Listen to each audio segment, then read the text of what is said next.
marché avec Carmignac, un point régulier maintenant, en compagnie de Kevin Tauzet, Portfolio Advisor et membre du comité d'investissement chez Carmignac.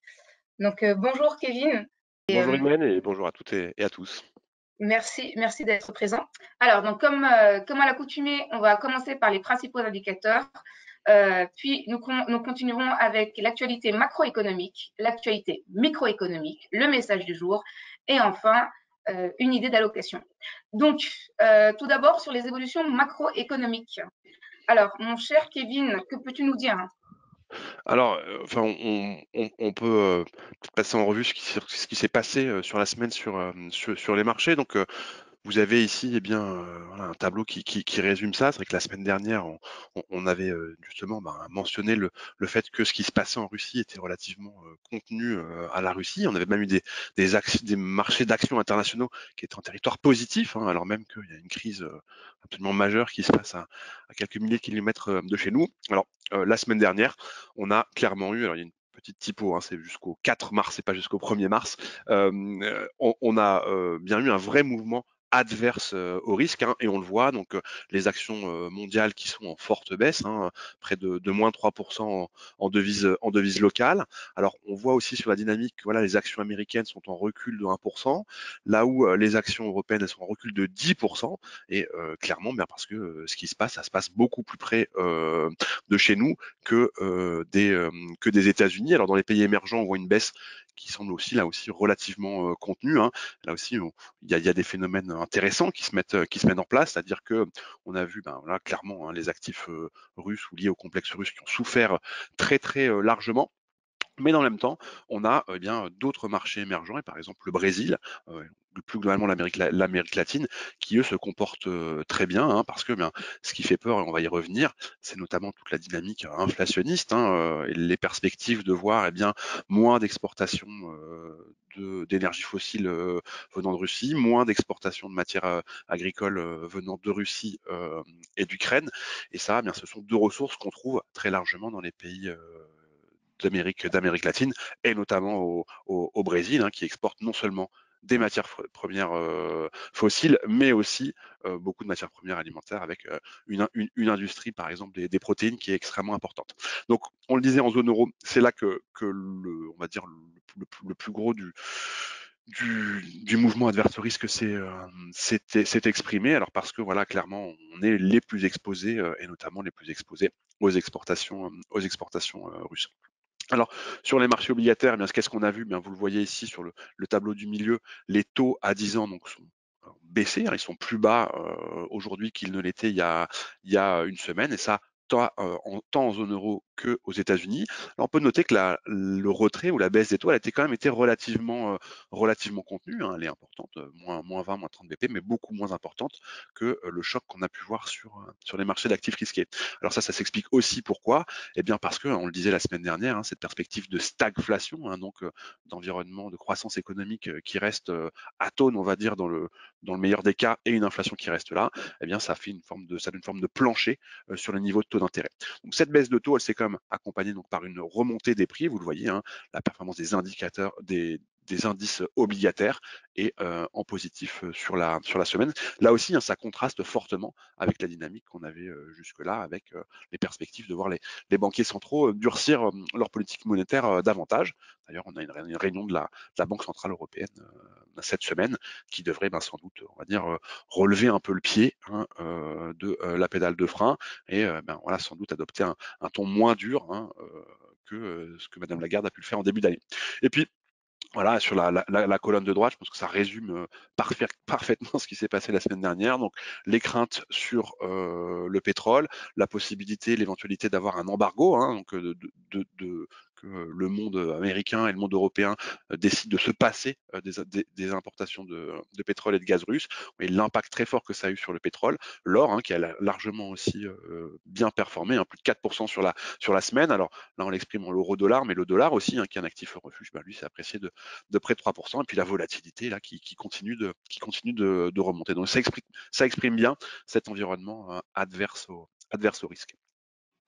Alors, À présent qu'on a parlé justement des principaux indicateurs, qui pour le coup donc s'expliquent par le contexte, passons à l'actualité macroéconomique de la semaine. Alors tu vas nous parler, Kevin, normalement, du choc inflationniste et du choc de croissance. Oui, tout à fait. Donc, c'est vrai que je l'indiquais, c'est que ce qu'on a vécu jusqu'à présent, c'était, on va dire, l'émergence d'un phénomène qui était somme toute considéré comme assez localisé. Un choc évidemment important et extrêmement dramatique, mais relativement localisé. C'est-à-dire que ce qu'on vous a dit la semaine dernière, hein, c'est que le mouvement, le choc russe, il était essentiellement sur les actifs liés à la Russie, donc les obligations russes, hein. On vous a illustré la trajectoire de performance il y a de ça quelques semaines. Euh, on a aujourd'hui une forme de contagion, et donc c'est bien la perspective que ce triple choc, hein, que constitue la guerre en Ukraine, eh bien il y a un choc qui est de nature, on va dire, lié au commerce, hein, que ce soit donc les matières premières, mais le fret aérien également, les matières premières, mais aussi, eh bien, par exemple, d'autres métaux, par exemple, nécessaires, hein, on pense au nickel, d'autres gaz, des gaz rares notamment comme le néon. Donc ça, c'est un choc.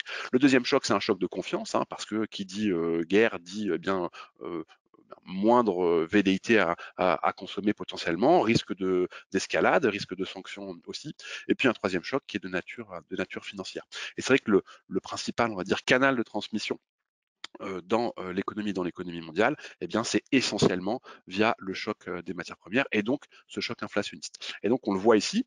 Donc ici, on vous a indiqué eh bien l'évolution des prix en partant comme base de décembre 2021. Et vous voyez eh bien l'accélération des cours des matières premières.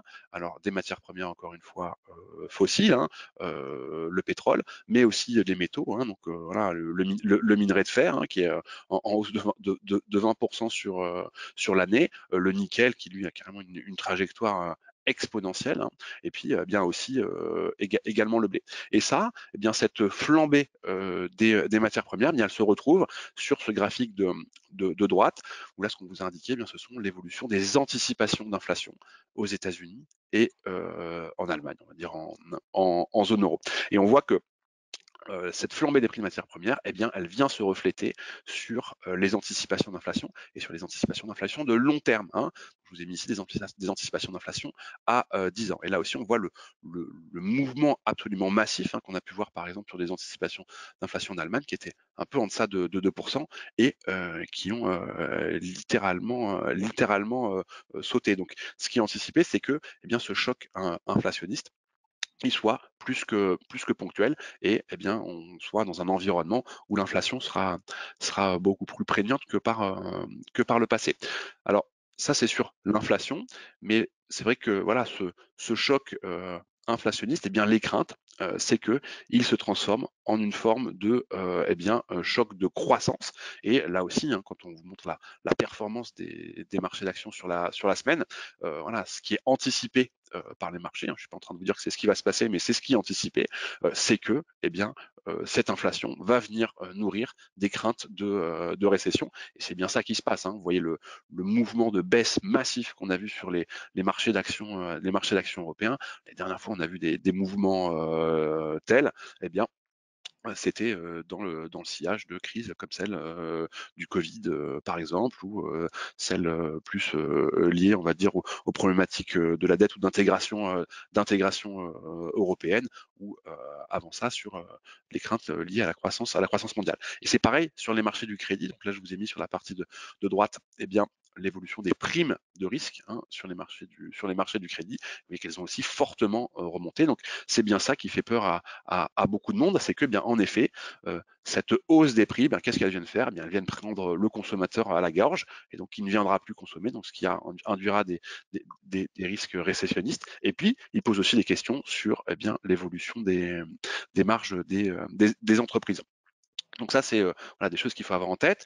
Alors, il se passe beaucoup de choses, hein, cette semaine. J'ai parlé de la Banque centrale européenne. Il y a aussi voilà, des réunions d'instances de dirigeants européens. Et c'est, enfin voilà, on peut s'attendre à ce que voilà, les États membres, eh bien, ils viennent prendre, viennent mettre en place des mesures de soutien budgétaire notamment, afin de venir, on va dire, amortir les effets adverses de l'inflation. Cependant, il ne faut pas non plus être on va dire complaisant ou trop se reposer ou se reposer uniquement là-dessus, parce que ces mesures de soutien, eh bien, selon toute vraisemblance, elles ne pourront pas venir entièrement compenser ou compenser l'intégralité de l'effet négatif de la hausse des prix. Au-delà de la macroéconomie, tu voulais également dire un mot sur la microéconomie et notamment faire un focus sur le pétrole et le gaz. Donc, je te laisse la parole, Kevin. Oui, tout à fait. Il y a un phénomène qui nous semble intéressant, et je vous disais que voilà, il y a quand même des choses qui se passent et des choses, on va dire, voilà, on peut aussi essayer de voir le verre à moitié plein, si vous me permettez l'expression. C'est que typiquement, donc c'est ce qu'on vous illustre ici sur la partie de gauche, sur toute l'année 2021, vous voyez que voilà, je vous ai mis la performance donc d'un ETF qui est voilà, qui est investi sur des sociétés d'exploration et de production de pétrole et de gaz. Et vous voyez que voilà, c'est des marchés, des secteurs qui ont très très bien fonctionné sur 2021, qui fonctionnent encore très très bien sur 2022, et ça dans le sillage de la hausse des prix du pétrole. Alors, euh, dans le même temps, qu'est-ce qu'on a vu? Eh bien, on a vu, et vous voyez ici donc ce que je vous mets en bleu, donc un ETF d'action bas carbone. Et on a vu ces sociétés-là qui elles étaient, on va dire, plutôt plus vertueuses d'un point de vue de l'empreinte carbone, elles, souffrir très largement. Alors même qu'on avait des mesures de soutien ou des mesures de relance extrêmement importantes dirigées vers des plans de relance vers de la transition énergétique. Alors il y a plusieurs raisons à cela. Pourquoi est-ce que, voilà, ça peut sembler contre-intuitif, pourquoi est-ce que ces sociétés-là, et notamment voilà, les sociétés qui produisent de l'électricité ou qui installent des champs d'éoliennes offshore au large des côtes, ou qui produisent des turbines ou des panneaux solaires? Eh bien parce que, en fait, ce qu'on a vu en 2021, c'est que d'une part, la réouverture des économies, elle s'est faite aussi, de façon très large, et de façon très large avec, le recours à des énergies fossiles. Il y a un deuxième facteur qui est que, en 2021, on a vu globalement un environnement d'inflation, alors qui a accéléré ce qu'on vous montre ici, ce qu'on vous montrait tout à l'heure, mais qui était déjà assez prégnant en 2021, et que cette hausse des coûts des entrants, eh bien, pour ces sociétés là, ça leur a fait, c'était industriel, ça a pesé sur leur marge. Puis il y avait un troisième phénomène qui était que la remontée des taux d'intérêt qu'on avait connus en 2021, ben là aussi, elle venait peser sur la valorisation de ces sociétés. Pourquoi? Parce que typiquement, quand voilà, vous produisez des panneaux solaires, quand vous installez des champs d'éoliennes au large des côtes anglaises, françaises ou américaines, eh bien, vous êtes aussi payé sur le long terme, et les flux de trésorerie sont extrêmement étalés dans le temps. Et donc ça, la remontée des taux d'intérêt à court terme, eh bien, ça pèse un petit peu sur l'attractivité, on va dire, d'avoir des flux de trésorerie importants sur le long terme. Et on est en train de voir quelque chose qui est en train de changer. C'est ce que je vous illustre ici sur la partie de gauche. C'est que vous voyez ici, je vous ai mis la trajectoire de performance de trois grandes sociétés européenne, donc Ørsted, qui pour le coup installe des champs d'éoliennes offshore, donc voilà, au large des côtes, Vestas qui est le plus impliqué dans la fabrication de turbines, et Solaria plus dans des panneaux solaires. Et vous voyez que c'est des sociétés dont la trajectoire a suivi celle que je vous décrivais, c'est-à-dire voilà, elles ont pleinement souffert de ces différents facteurs que je vous mentionnais. Et vous voyez qu'on est en train d'assister à quelque chose là depuis quelques jours, quelques semaines, c'est qu'on a un véritable rebond de ces valeurs-là, et ça, eh bien, dans le sillage de la crise russo-ukrainienne, et en dépit de prix du pétrole qui remontent. Pourquoi? Eh bien parce que ce qui est en train de se passer, c'est que avec les perspectives, on va dire, de voir des autorités européennes, mais potentiellement des autorités américaines ou d'autres économies internationales, eh bien, on va dire, se passer d'importation de matières premières et de matières premières fossiles énergétiques importantes, eh bien, ça veut dire que ça va accélérer potentiellement la transition énergétique, et donc potentiellement bénéficier à ces sociétés-là. Donc à présent, on va parler du message du jour. Donc on a pour coutume justement donc de vous donner un message toutes les semaines. Ouais. Alors là, c'est sur justement donc le choc et le fait que ça pourrait être durable. On Tout, t'écoute. Tout à fait, c'est la conclusion de ce que je vous décrivais tout à l'heure, hein, c'est-à-dire que voilà, ce choc extrêmement soudain qui a pris, on va dire, les opérateurs de marché, mais le monde entier par surprise, eh bien, au-delà en fait dire du choc ponctuel qui peut avoir, il aura sans doute et il aura potentiellement des effets durables et ça notamment sur eh bien par exemple sur l'inflation, sur la transition énergétique, je vous le disais. Et puis après, à plus long terme, eh bien, peut-être qu'on verra aussi on va dire l'émergence de différents blocs parce que ce qui s'est passé, ça peut aussi créer des précédents et notamment mais voilà, la décision de saisir hein, de facto les avoirs par exemple de la banque centrale russe, en tout cas de geler leurs avoirs en euros ou en dollars. Justement, donc on va parler de stratégie d'investissement. En quoi ces derniers épisodes justement donc ont eu un impact sur la stratégie d'investissement de fonds phares de Carmignac. Et justement donc qu'est-ce qui aujourd'hui a changé dans votre scénario central? Alors, notre scénario central, il est toujours, en tout cas, il repose sur l'idée que, eh bien oui, et on l'espère, hein, c'est aussi un vœu pieux de notre part, qu'on ait une résolution relativement rapide, rapide du conflit. Sauf que ça, eh bien voilà, c'est un peu un vœu pieux. C'est-à-dire que la probabilité, elle est que le conflit, il s'enlise davantage, en tout cas qu'on ait encore plus de dommages avant d'avoir une solution. Donc dans ce contexte-là, eh bien, on garde un positionnement qui est relativement prudent et on vous l'illustre ici avec Carmignac Patrimoine Europe. Hein. Donc on vous avait détaillé la semaine dernière les différentes stratégies de protection qu'on avait mises en place sur le fond. Et donc vous avez sur la partie de gauche, eh bien, comment est-ce qu'on est positionné dans l'environnement actuel. Et bien, où est-ce qu'on a investi? Eh bien, on a investi, vous le voyez, un petit peu sur les marchés du crédit, pas beaucoup, hein, une dizaine de pourcents. Pourquoi? Eh bien parce que l'incertitude actuelle, le contexte de volatilité actuelle, les craintes de récession, eh bien, et il y a des fortes chances qu'elle continue à peser sur cette classe d'actifs-là en général. Vous voyez qu'on a des obligations indexées à l'inflation. Hein, mais pourquoi? Bien parce que tout ce qui est en train d'arriver aujourd'hui, ça vient nourrir l'inflation spot, hein, mais aussi les anticipations d'inflation. Vous voyez aussi qu'on a bien une part d'or dans le portefeuille, là, 5%. À aujourd'hui, c'est même plutôt autour de 9%. Donc, des actifs qui vont, on va dire, relativement on va dire, bien se comporter hein, dans cet environnement. On devrait avoir une inflation qui est importante et dans le même temps, des anticipations de croissance qui vont être potentiellement revues à la baisse. Et puis, côté des actions, ben, vous voyez que voilà, on est plus largement concentré sur quoi? Eh bien, sur des sociétés défensives. Hein. Donc voilà, on voit par exemple le secteur de la santé. On est aussi hein, largement exposé à cette thématique que je mentionnais d'énergie renouvelable. Hein, vous voyez ici avec voilà, c'est 5% d'industriel. Et puis on garde, voilà, vous voyez une part de cash et de liquidité importante dans le portefeuille.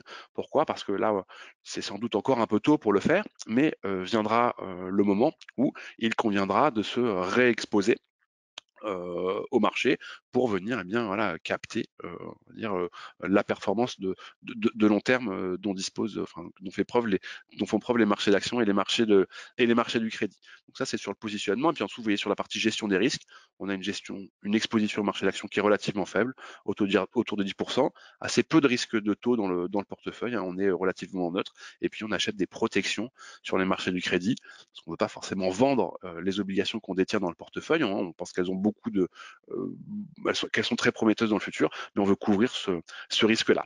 Et donc vous voyez que ce positionnement-là, eh bien, il fonctionne plutôt bien, hein. Donc, je vous ai mis ici sur la partie de droite la performance donc, du fonds Carmignac Patrimoine sur l'année 2022, ainsi que pour son indice de référence pour les marchés d'actions et les marchés d'obligations. Vous voyez que voilà, la stratégie est en avance, hein, sur son indice de référence. Et ce qui est important aussi, il me semble que c'est le tableau qui est au-dessus, c'est la perte maximale, parce que c'est exactement ce qu'on cherche à faire avec un fonds comme Carmignac Patrimoine Europe, hein, donc un fonds diversifié, un fonds multi-actif. C'est que on veut pouvoir s'exposer au marché financier parce que c'est une source de performance à long terme, mais il faut aussi pouvoir se protéger et réduire l'exposition afin d'éviter que voilà un choc très très soudain ne vienne effacer des mois, des trimestres, voire des années d'épargne difficilement accumulée. Et donc vous voyez que la perte maximale du fonds est elle bien inférieure à celle de son indice de référence et a fortiori à celle des marchés d'actions. Par exemple, sur le mois de février, eh bien, voilà, la performance du fonds Carmignac Patrimoine Europe est autour de 0%, alors même qu'on a des marchés d'actions et puis des marchés d'actifs risqués en général qui sont eux en très forte baisse. C'est bien entendu un fonds que vous pouvez retrouver sur votre interface client, donc sur easybourse.com, donc notamment sur la plateforme transactionnelle. Alors, quelques questions de la part de nos participants. Et pour ne pas faire trop long, donc je vais en poser 3.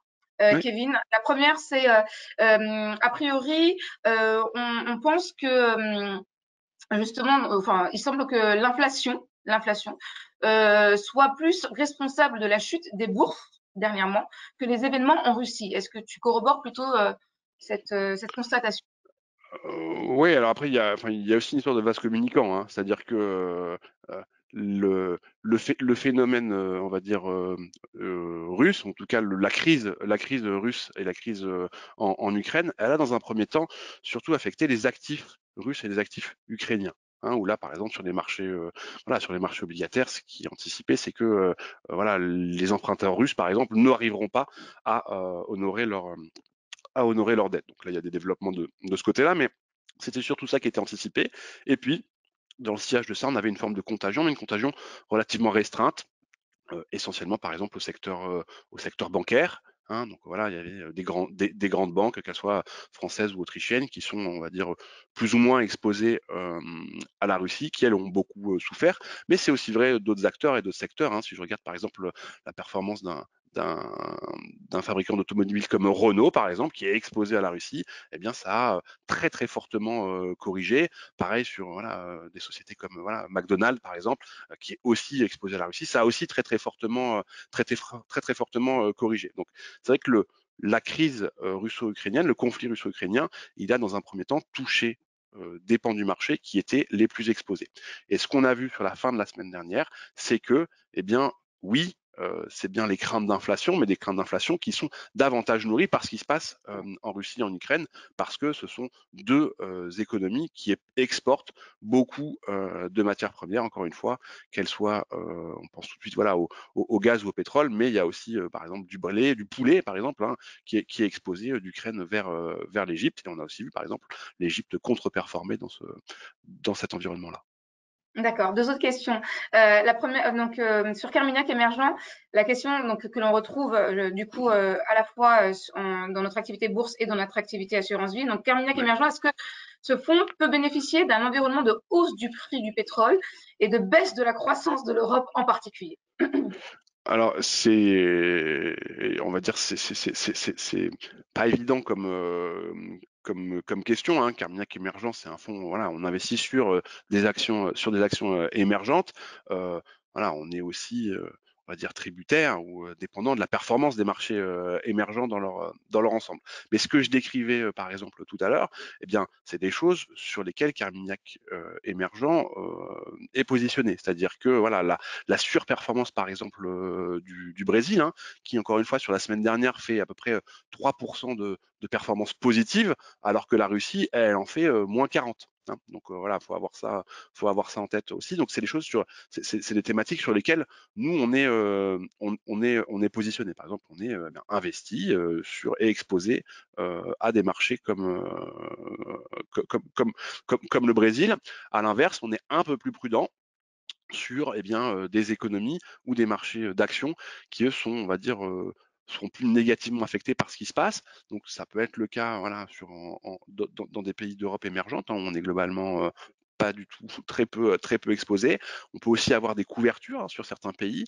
Voilà, je pense par exemple à l'Inde, hein, voilà, qui importe beaucoup de matières premières. Donc cette hausse du prix des matières premières, eh bien, ça va avoir un impact négatif, hein, sur les fondamentaux indiens. Donc voilà, ça c'est des choses qu'on met en place dans Carmignac émergent. En tout cas, dans Carmignac émergent, on est clairement positionné pour ça. C'est-à-dire que ce qu'on fait dans le fond, c'est qu'on se concentre sur certains types de valeurs, et notamment sur ce qu'on appelle des valeurs de croissance visibles, c'est-à-dire des valeurs qui sont pas trop dépendantes de la croissance économique, en tout cas moins dépendantes que le reste du marché de la croissance économique. Et ça, dans un environnement où voilà, il y a des doutes sur la trajectoire de croissance européenne, mais également américaine, enfin globalement sur la trajectoire de croissance mondiale, ça peut clairement relativement bénéficier à un fonds comme Carmignac émergent. Puis il y a un autre facteur important, c'est la Chine aussi, qu'on n'en parle pas beaucoup, hein. Il y a voilà, actuellement voilà, une phase importante de la politique chinoise qui est en place, hein, avec les deux sessions, donc des réunions extrêmement importantes en termes de politique et notamment de politique économique en Chine. D'ailleurs, on pourra peut-être en parler la semaine prochaine si vous le souhaitez, qui sont en train d'être mises en place. Et là aussi en Chine, on aura vraisemblablement des mesures de relance et de soutien à l'économie chinoise, qui là aussi bien voilà pourrait bénéficier à un fonds comme Carmignac émergent parce qu'on est largement investi sur la région. D'accord, Kevin. Bah écoute, on a d'autres questions de la part d'autres clients, mais on va essayer justement soit de vous répondre par mail, soit éventuellement de les poser la prochaine fois. Donc Tout à fait. là, pour ne pas faire trop long, merci énormément à tous. Merci à toi, Kevin, Merci pour beaucoup. justement voilà, cette pédagogie justement. On se retrouve même heure, même jour la semaine prochaine pour une nouvelle session justement de Point Marché. Merci énormément et puis je vous souhaite une très belle fin de semaine. Merci, une bonne semaine à tous Au et toutes. revoir. Au revoir. Au revoir.